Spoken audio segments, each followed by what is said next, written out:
The American M4 Sherman was one of the most recognizable tanks of the entire war, symbolizing the industrial capabilities of the United States.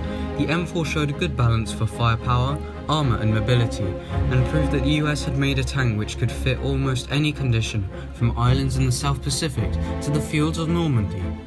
The M4 was used extensively throughout the war, and was later used by many other countries post-war.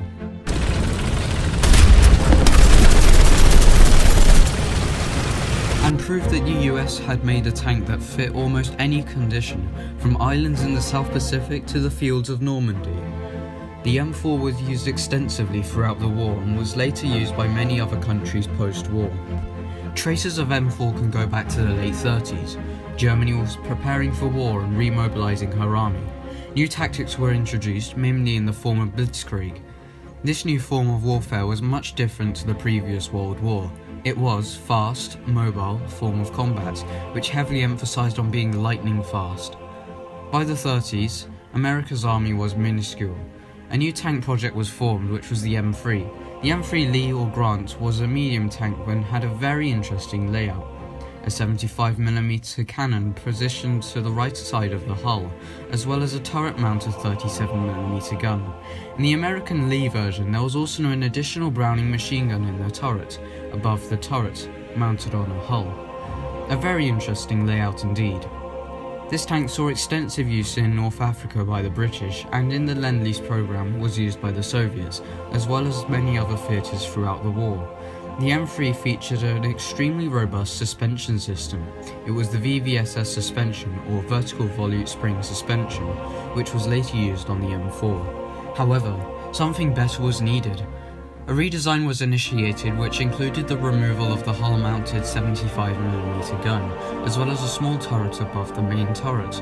Although these features were removed, one significant feature still remained, the VVSS suspension and most of the hull. The hull was only slightly changed. Instead of being held together with large bolts, the body was now made out of cast steel. The first Shermans rolled off the production lines in February of '42.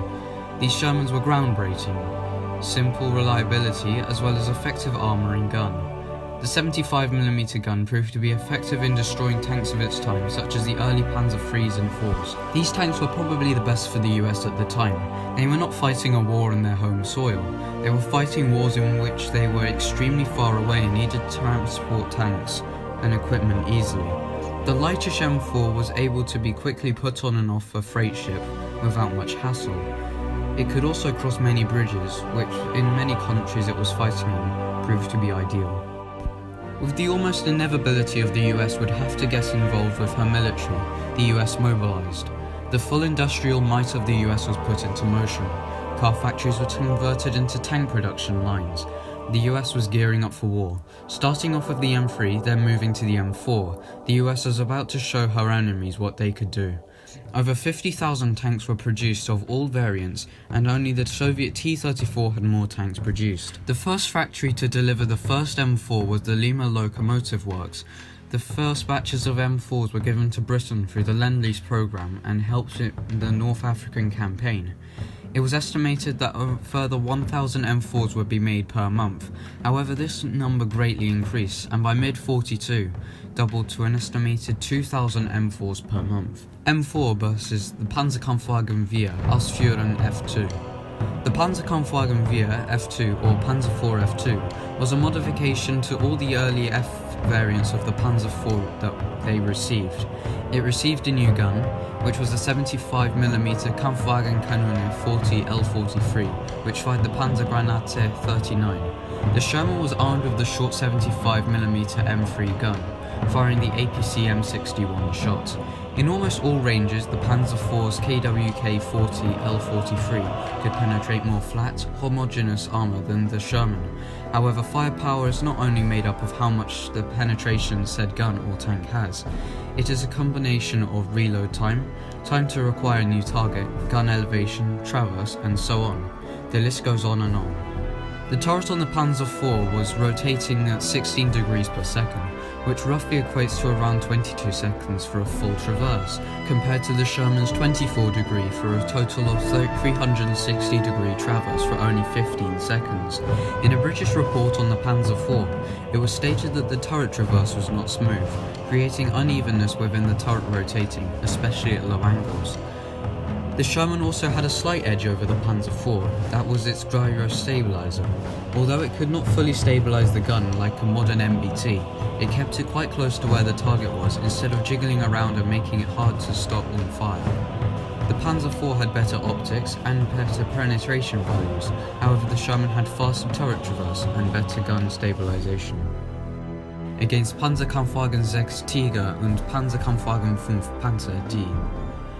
A common thing that was known was that it would take 5 to 6 Shermans in a turkey shoot for the 6th one to get behind a Panther or Tiger to kill it.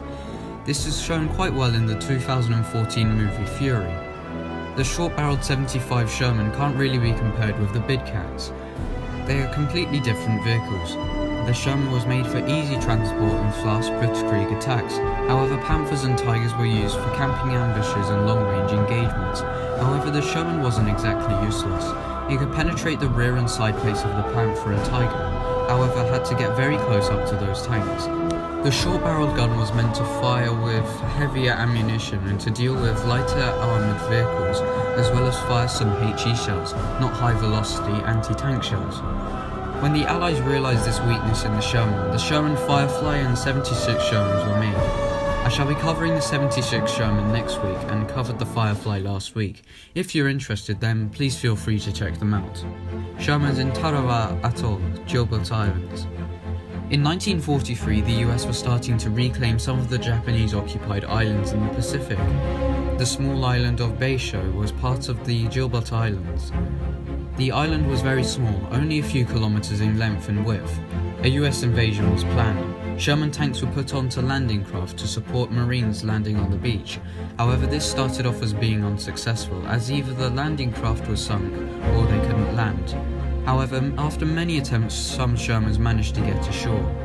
Once the US forces had created a beachhead, they got a firm foothold on the island and started moving inward, towards the fortifications and the airfield. The Shermans that were landing at Beisho were part of the Company C, and the crews decided to name their tanks with names beginning with C, such as Chicago, China Gal, Cecilia and more. Getting off the beach was hard. Japanese fortifications were pinning down the American Marines and their armour, so they had to come up with a new tactic. Cecilia and followed by China Gal left the beach and tried to get around the fortifications. When they were executing their flanking manoeuvre, something rather peculiar happened. Another tank appeared. It was a Japanese Type 95 Huga. The Huga pretty much had no armour, not being able to even effectively withstand a 50 cal bullet.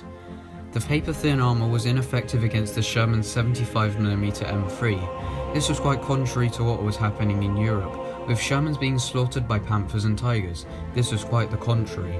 You might think that the Huga might be able to redeem itself by being a form of glass cannon with a gun that's amazing amounts of penetration and a really quick reload rate. Nope. Just a puny 37mm gun with 31mm of penetration. That's right, 31mm of penetration at point blank range, at 90 degrees, flat steel homogeneous armour. Oh dear. Just to put that into perspective, Germany's Panther with its maiden debut in Kursk of 43 had over 60 times the amount of penetration that the Huga's puny 37mm gun had. Back to the story. Several Hugas were positioned behind the beach, some were dug in as pillboxes. The Sherman commander of M4 Cecilia saw the top of a Huga. His gunner aligned on the target, however missed. The Huga surprisingly sent a shell down the M4's barrel, damaging the firing mechanism before spalling and sending fragments around the Sherman's crew compartment. Miraculously, the crew was unharmed, however the Sherman's gun was pretty much useless. However, supporting Cecilia was China Gal, which aligned its turrets at the fret and fired. The shot blew the turret clean off of the Huga. Although Cecilia's main gun was not working, the crew fought on, using the Sherman's multiple machine guns to counter enemy positions. There would be no more tank-on-tank engagements, however Shermans were lost. Cecilia fell into a shell hole which was on the beach. The water got into the electrics and Cecilia was abandoned. She is still there on Tarawa beach to this day. Tarawa played its butcher's bill on the US forces. After 4 days of intense combat, the island was occupied by American troops. Here is the story behind Tank Commander Stuart Hamilton. In the deserts of North Africa, the British forces were using the Valentine tanks. They were slow, armed with a small 2-pounder, and had a 3-man crew. In contrast, the Sherman was a much better option.